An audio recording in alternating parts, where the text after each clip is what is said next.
રામ તો આતુર છે એઠા બોર ખાવા આજ પણ, ભીતરે રાખ્યું હશે તે ક્યાંક જો શબરીપણું. રામાયણ ઉપર અનેક કવિઓએ પોતાની કલમ ચલાવી છે અને પોતાની કલ્પનાના ઘોડા દોડાવ્યા છે.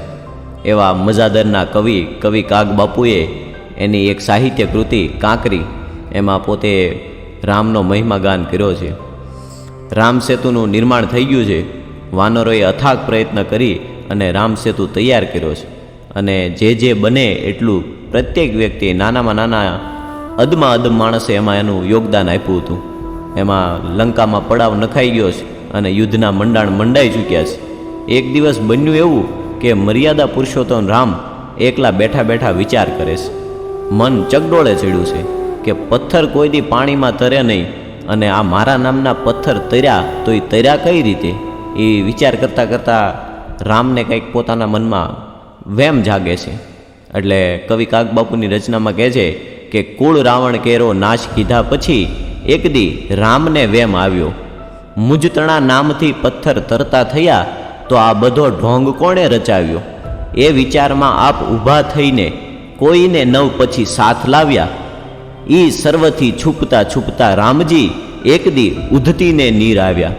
કોઈને કીધું નહીં, કોઈને સાથે ન લીધા અને ધીરે ધીરે ડગ માંડતા નદીના કિનારે આવી અને જ્યાં સેતુ બંધાયો છે ત્યાં મધરાત્રિએ આવી અને હંમેશા માટે સાથ આપનાર હનુમાનજી એમની પહેલાં આગળ પહોંચી જાય છે. પણ ચતુર હનુમાનજી બધુંય સમજી ગયા. ચાલ્યા રઘુનાથને પહેલે, રામનો દાસ વેરીના વતનમાં રામને એકલો કેમ મેલે? વેરીનું વતન એટલે લંકા, રાવણનું વતન છે, રાવણની જગ્યા છે, એનું સર્વસ્વ લંકામાં આધિપત્ય છે. અને એના વતનમાં રામજીને હનુમાનજી કોઈ દિવસ એકલા મૂકીને જાય નહીં. એટલા માટે થઈને એની પહેલાં રામજી પહેલાં હનુમાનજી આગળ થયા, એનું ધ્યાન રાખવા માટે, એને કાંઈ નુકસાન ન થાય એટલા માટે. તીર સાગર તણે વીર ઊભા રહ્યા, કોઈથી જાણે હોય ડરતા. કાંકરી એક હાથમાં લીધી પછી ચહુ દિશાએ રામજીએ નજર કરતા. ચોરું જેમ હનુમાનજી સંતાઈને વૃક્ષની ઘટાથી નીરખે છે. ચિંતામાં કપીને ખૂબ વિસ્મય થયો કે આ રઘુનાથ શું કરે છે? હનુમાનજી વિચાર કરવા લાગ્યા કે છાનામાના ચોરોની જેમ રઘુનાથજી અત્યારે આ મધરાત્રિએ શું કરી રહ્યા છે? અત્યારે શા માટે આવ્યા છે? અને પાછા કોઈને કીધા વગર અને હાથમાં કાંકરી લઈ અને જાણે કોઈનાથી ડરતા હોય એવી રીતે એનો ચહેરા ઉપર આભાસ દેખાય છે કે ફેંકતા કાંકરી તુરંત તળિયે બેઠી. તસ્કરે જાણે હોય લૂંટ્યા, ઈ રામ પોતા થકી ભોંઠા પીડ્યા અને શરમના શેરડા ફૂટ્યા.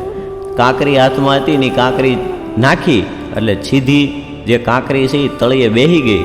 એટલે હનુમાનજી છે એ બધું જોઈ રહ્યા છે, પણ રામજી પોતાના મનમાં છે એ એવો વિસ્મય જાગે છે કે આ કાંકરી તો મેં નાખી અને હેઠી બેહી ગઈ, એટલે પોતે ભોંઠા પડે છે, શરમ લાગે છે, શરમ અનુભવી રહ્યા છે અને ચારેય દિશામાં જોવે છે કે મને કોઈ જોઈ નથી રહ્યું ને.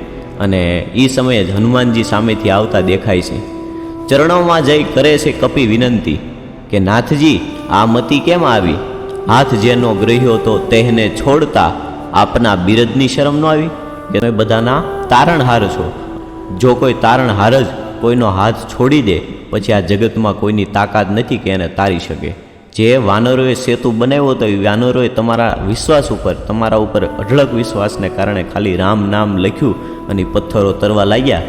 પણ જ્યારે અત્યારે તમે રામ, પૂર્ણ પુરુષોત્તમ રામ જેનો હાથ ગ્રહે, જેનો હાથ ઝાલે અને એ વ્યક્તિ એને છોડી દે તો આ જગતમાં કોઈ પછી એને તારી શકે નહીં. આગળ લખે છે કવિ કાગબાપુ કે તારનારા બની નીરમાં ધકેલો, માફ કરજો તમે ભૂલ કરી ભારે. હનુમાનજી ભગવાન રામ પાસે, રાઘવેન્દ્ર સરકાર પાસે માફી માગે છે કે તમે તારનારા છો અને તમે જો એને ફેંકી દેતા હોય તો પછી એને કોણ તારી શકે? એટલે મને માફ કરજો મારાથી વધારે બોલાતું હોય જ્યારે. એટલે કહે છે આખી વાતનો પ્રાણ આ બે પંક્તિમાં ભગત બાપુ રેડે છે. તમે તરછોડશો એને નાથજી, પછી ત્રિલોકમાં કોણ તારે? કે તમે જે કાંકરી નાખી એ તરી નહીં, એનું કારણ એ છે કે જેના નામે પથ્થર તરતા હતા એ રામ એ કાંકરી નાખી નહોતી દીધી અને તરછોડી નહોતી દીધી, એનો હાથ ઝાલી રાખ્યો હતો. એટલે આ જગતમાં જેનો હાથ ઝાલનાર વ્યક્તિ જો એ કાંકરીને હેઠો નાખી દેતો હોય તો આ ત્રિલોકમાં કોઈ એવું વ્યક્તિ નથી કે એને કોઈ પછી તારી શકે. એટલે જ કાગબાપુએ કીધું કે તમે તરછોડશો એને નાથજી, પછી ત્રિલોકમાં કોઈ નહીં તારી શકે, પછી ત્રિલોકમાં કોઈ નહીં તારી શકે.